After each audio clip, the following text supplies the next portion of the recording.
Dans la vidéo d'aujourd'hui, nous allons parler des différents types d'ordres sur les marchés financiers. Ces ordres nous permettent d'exécuter des trades en temps réel sur le marché ou bien d'exécuter des trades quand nous sommes en train de dormir. Ça dépend de ce que nous allons configurer. Ok. D'abord, nous allons parler des take profit. Au fait, les take profit nous permettent de définir des niveaux où nous décidons de quitter le marché. Par exemple, si nous prenons position ici à ce niveau spécifique, nous disons que si le marché arrive à ce niveau, nous allons fermer notre position. Donc, on achète bas et on va fermer notre position en haut à ce niveau spécifique. Donc, pendant que nous sommes en train de dormir, nous pouvons mettre l'alarme, nous pouvons dire à notre broker de fermer notre position à ce niveau spécifique. Et c'est ce qu'on appelle un take profit. On peut le faire de façon manuelle, mais si on décide d'aller dormir, une fois qu'on fait l'achat ici, on peut configurer et dire au broker de mettre un take profit ici et de fermer notre position une fois que le marché atteint ce prix spécifique. Ok. Les stop loss sont l'inverse des take profit. Ok. Un stop loss, c'est lorsque nous faisons un achat ici et que nous supposons que le marché, dans notre analyse, le marché doit remonter, venir vers le haut, mais que le marché part contre nous. Nous disons à notre broker de fermer notre position à partir de l'instant où nous perdons une certaine somme d'argent. Supposons que nous avons 1000 dollars dans notre compte. Nous décidons de risquer 100 dollars sur un trade spécifique. Nous disons au broker que si le marché ne va pas dans notre direction et va contre nous, nous ne voulons pas perdre plus de 100 dollars. Donc le broker va mettre notre stop loss à ce niveau à un prix spécifique où quand nous perdons de l'argent, nous n'allons pas perdre plus de 100 dollars. C'est ce qu'on appelle le stop loss. Le take profit nous permet, comme son nom l'indique, nous permet de prendre le profit. Le stop loss nous permet de limiter nos pertes. On appelle ça stop loss. Maintenant, parlons des différents types de market orders. Nous avons deux types de market orders. Nous avons les buy et nous avons les sell. Parlons des buy. Les buy nous permettent d'exécuter le marché en temps réel. Par exemple, si on est en train de regarder la charte et que le prix est à un niveau spécifique, nous voulons acheter le marché, il suffit de cliquer sur le bouton buy et puis le marché s'exécute en temps réel. Ça nous permet d'acheter sur le marché au prix actuel. Ok.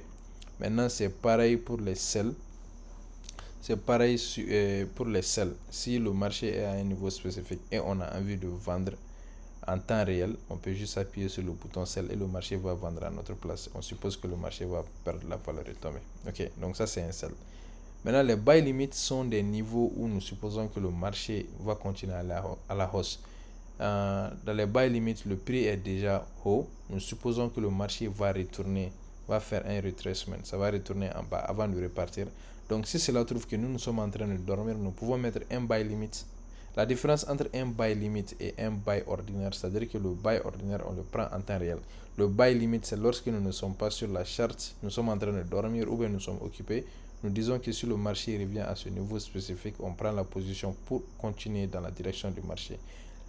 Pour avoir un buy limit, le prix doit être en haut du buy limit. Ok. Les sell limit, c'est pareil. Pour avoir un sell limit, le prix doit être en bas du sell limit. On suppose que le marché va retourner à un niveau spécifique avant de tomber encore. Donc, on met un sell limit. Maintenant, les buy stop. Les buy stop sont différents des buy limits. Comme je l'ai dit, un buy stop, un buy limit, c'est lorsque le prix est en haut de notre point d'entrée. Ça devient un buy stop lorsque le prix est en bas de notre point d'entrée. Dans ce cas spécifique, si nous supposons que le marché va continuer à aller vers le haut, nous disons à notre broker que une fois que le marché arrive à ce prix spécifique, d'acheter et de suivre le mouvement. Généralement, vous allez voir les gens qui traitent les buy stop vont le faire lorsqu'il y a des nouvelles économiques importantes. Ils supposent que le marché va tomber avec une très grande vitesse.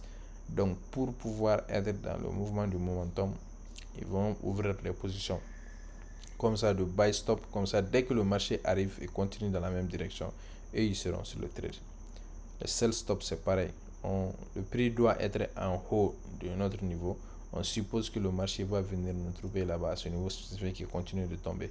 Donc, quand il y a par exemple une nouvelle économique très violente, on met un sell stop en bas. Quand le marché est violent, ça vient, ça tape notre sell stop et puis ça continue dans la même direction. C'est comme ça qu'on identifie un stop loss.